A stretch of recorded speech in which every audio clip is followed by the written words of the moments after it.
Assalamualaikum warahmatullahi wabarakatuh, sahabat Hebat Facilitation. Bagaimana kabar Anda semuanya? Terima kasih sudah menonton video-video hebat sebelumnya. Kami mendapatkan masukan yang cukup banyak terkait dengan pembelajaran online dan beberapa masalah yang dihadapi oleh teman-teman Hebat Facilitation di sekolahnya masing-masing. Pada sesi kali ini, saya akan mengungkap 7 rahasia sukses pembelajaran online yang sudah kami rangkum dari Hebat Facilitation.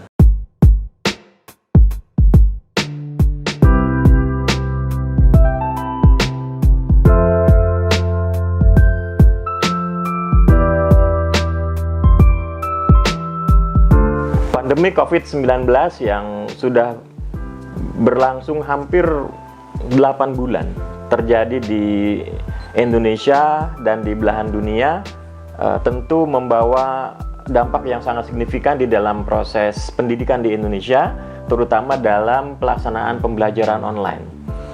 Hebat Facilitation coba merangkum berbagai persoalan yang dihadapi oleh sekolah-sekolah yang kemudian kami tangkap sebagai suatu tantangan dan tentu memerlukan solusi-solusi yang terbaik di tengah pembelajaran online yang sedang berlangsung selama ini. Kami rangkum dalam 7 rahasia sukses pembelajaran online. Rahasia yang pertama, bagaimana kita mampu menumbuhkan keyakinan bahwa pembelajaran online adalah sebuah pilihan terbaik. Jadi, jangan sampai muncul nih di kita di sekolah maupun di orang tua ataupun di siswa bahwa pembelajaran online itu adalah sebuah keterpaksaan. Nah, pembelajaran online adalah pilihan terbaik, ini yang harus dimunculkan. Kalau yang muncul adalah pembelajaran online sebagai sebuah keterpaksaan, maka mereka mengikuti online juga terpaksa gitu. Jadi secara psikologis, secara pemikiran siswa atau pemikiran orang tua, wah, kita dalam satu kondisi yang nggak bisa apa-apa gitu, nggak bisa apa-apa. Nah, ini yang harus dihindari, bahwa pembelajaran online adalah sebuah solusi, sehingga solusi itu harus menumbuhkan sebuah kebahagiaan. Ini rahasia yang pertama. Yang kedua, tentu dengan perjalanan waktu yang 8 bulan sudah online, kita harus membuat sebuah kesepakatan-kesepakatan baru, sebuah ikhtiar-ikhtiar baru antara guru, orang tua, dan siswa, bagaimana membuat pembelajaran online ini menyenangkan gitu. Tentu 8 bulan ini sudah mendapatkan masukan, sudah mendapatkan evaluasi, juga membaca literatur-literatur yang lebih banyak. Nah, ini akan memunculkan satu kesepakatan dan satu kesepahaman bagaimana melaksanakan pembelajaran online yang menyenangkan, dan itu menjadi sebuah koridor yang kemudian dilakukan bersama antara pihak sekolah dengan pihak siswa dan orang tua gitu. Jadi ada dialog, ada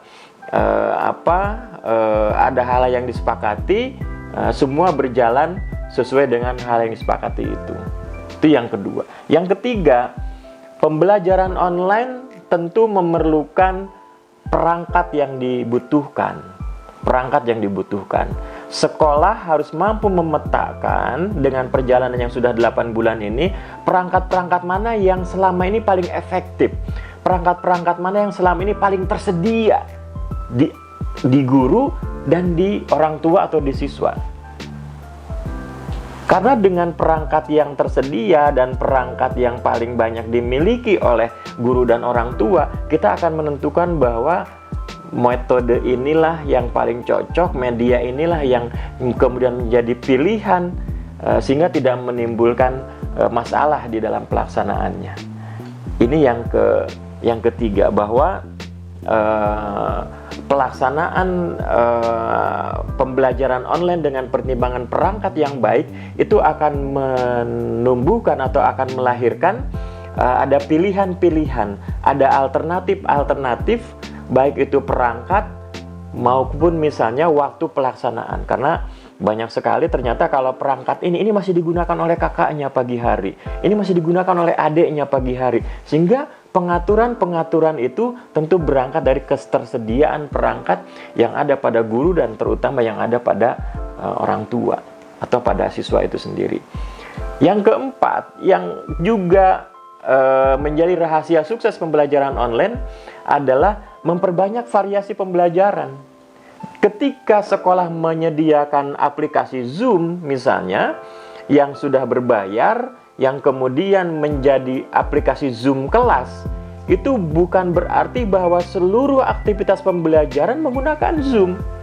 Dari pagi sampai siang, setiap hari. Ini yang harus kita sadari bahwa memang ini menjadi mudah, artinya semua sudah terkoneksi, semua alat sudah ada, terutama bagi sekolah-sekolah dan orang tua yang mampu. Tetapi ini dalam waktu yang lumayan panjang, ini akan sangat menjemukkan, ini akan sangat menjenuhkan. Nah, variasi-variasi ini harus menjadi pilihan-pilihan sehingga aplikasi Zoom hanya digunakan bagaimana untuk memotivasi, bagaimana untuk menyamakan persepsi, sementara pembelajaran-pembelajaran dengan mode lain, dengan metode lain, itu bisa banyak ditempuh. Sehingga ada variasi yang kemudian bisa membuat hari-hari pembelajaran itu berbeda. Hari-hari pembelajaran itu tantangannya berbeda. Itu rahasia yang keempat. Jadi memperbanyak variasi pembelajaran. Yang kelima, ini sangat luar biasa. Kenapa? Karena ternyata keluhan tertinggi yang masuk ke Hebat Facilitation ini masuk di dalam rahasia yang kelima. Apa itu? Rahasia yang kelima adalah hindari tugas-tugas yang tidak berdampak pada perkembangan anak. Banyak sekali dengan pembelajaran online ini, dan bahkan sekolah-sekolah atau guru-guru senang sekali memberikan tugas. Padahal misalnya tugas itu tidak terlalu berdampak untuk perkembangan anak. Yang harus kita ukur adalah apakah tugas itu membuat anak berkembang lebih baik dan apakah tugas itu membuat anak senang. Ini rahasianya. Jadi kalau tugas banyak tapi anak-anak juga jenuh, anak-anak juga bosan, bahkan juga dia menjadi apatis terhadap pembelajaran online, ini yang harus kita kurangi, bahkan mungkin harus kita hindari. Nah, rahasia yang keenam adalah fokus pada suasana pembelajaran.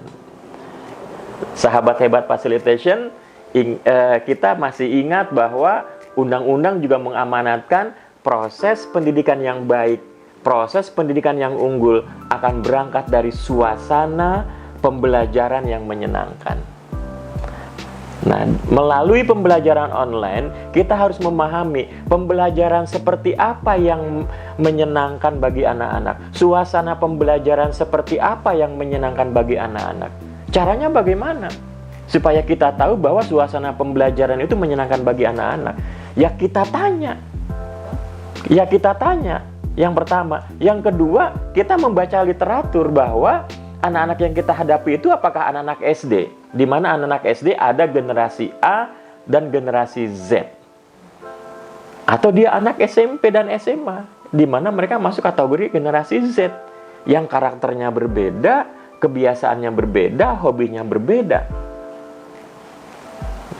Jadi membaca literatur yang sesuai dengan perkembangan mereka, kita akan lebih menemukan suasana yang menyenangkan bagi mereka, materi-materi yang lebih menyenangkan bagi mereka. Karena pembelajaran online yang hanya bertumpu pada kompetensi base atau pada materi-materi pembelajaran, ketercapaian kompetensi dasar dan sebagainya, ini tentu akan lebih melelahkan bagi anak-anak, akan lebih membuat anak-anak tertekan. Tapi bagaimana meningkatkan motivasi mereka, itu berangkat dari suasana yang menyenangkan. Sehingga sebetulnya kalau suasananya sudah menyenangkan, anak-anak akan belajar materi itu dengan sendirinya. Ini rahasia yang keenam. Dan rahasia yang terakhir adalah lakukan evaluasi atau survei secara berkala. Ini sebetulnya mirip-mirip seperti sebuah perusahaan bisnis, seperti sebuah perusahaan yang menghasilkan produk-produk yang supaya terus laku di pasaran. Dan ternyata kita di sekolah, di lembaga pendidikan, sekarang juga dituntut seperti itu. Apakah pelayanan pembelajaran online kita sudah tepat sasaran? Sudah sesuai dengan kebutuhan mereka? Mereka senang, mereka suka. Tentu ini akan terjawab ketika kita melakukan evaluasi dan survei berkala kepada orang tua atau kepada siswa. Dalam rangka apa? Dalam rangka mengukur indeks kebahagiaan anak-anak dan ketercapaian target pembelajaran itu sendiri. Nah, 7 rahasia ini akan menjadi obat di tengah banyaknya sekolah-sekolah, banyaknya anak siswa kita yang sudah mulai jenuh menghadapi pembelajaran online. Sahabat Hebat Facilitation, selamat mencoba 7 rahasia ini, dan kami doakan semoga teman-teman Hebat Facilitation tetap semangat dan tetap memberikan yang terbaik untuk pendidikan anak bangsa. Jangan lupa like, subscribe, dan komen pada channel YouTube Hebat Facilitation. Salam hebat, Hebat Facilitation.